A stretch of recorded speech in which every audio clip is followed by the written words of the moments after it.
Hello, my name is Robin Harrison. I'm B2B editor at Clarion Gaming, and I'm here at IGB Live in Amsterdam with Eric Frank of Odds on Compliance. Do you think European businesses have underestimated the compliance requirements expected of them in the US market? I don't know that underestimated is the right word. It's certainly complex, and there are definitely jurisdictions that require a good amount of understanding of the regulatory obligations. But there's also states that have limited or minimal requirements. And I think really it's understanding the complexities between which states are easier to get into, which are more difficult, and just understanding that roadmap as a whole is really that's kind of the key to what I was here to really talk to in the masterclass. And I hope the attendees really took that away. Excellent, I'm sure they did. And what's your view on the competitive landscape for affiliates in the US?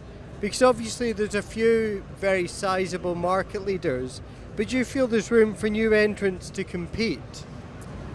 Yeah, absolutely. I think that one of the big hurdles, regulatory, is what I'm here to, what I was here to explain and talk about, and have them understand that it's not that massive a hurdle.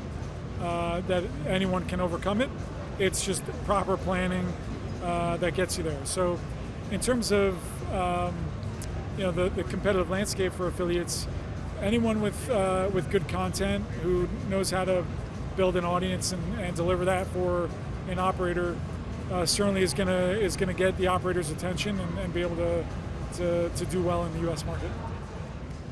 And do the compliance requirements effectively mean the affiliates have to think like operators to ensure they don't fall foul of regulators? Yeah, I think at the end of the day, what I tell all my clients, operators, suppliers, affiliates, is that your gaming licenses in the US, they're one of your most valuable assets. So whether you're an operator or an affiliate, you want to make sure that you are always thinking about how to stay compliant, how to maintain compliance. So certainly it's an important obligation and a responsibility to maintain compliance with your obligations. Obviously your obligations aren't as vast as they are for an operator, but they're just as important to make sure that you keep up to date. Fantastic. And then finally, speaking more broadly about the US market, do you feel the sports betting space is about to undergo something of an evolution? Because the industry, it does feel like things are starting to shift away from customer acquisition and more to retention. Yeah, I think the U.S. market's really interesting right now because the U.S. player can be very fickle. They can go wherever they want to go because they're getting good offers wherever they are. So certainly retention is going to be critical in the next phase of maturity. But right now we only have about 1/3 of the U.S. population in markets that are regulated. So there's still a whole group of folks out there who still haven't placed their first wager on a regulated sportsbook. And we'll see that over the next couple of years. That'll continue, but you still have to work on the markets that are regulated now and build retention across players. And then of course you talk iGaming, where only 5 states are live.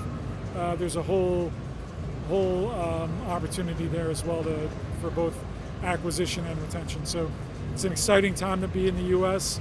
A lot of attention, rightfully so, and looking forward to having the opportunity, like events like IGB Live, to talk about the U.S. and the opportunity. So really appreciate the opportunity to be here and speak about the U.S. market.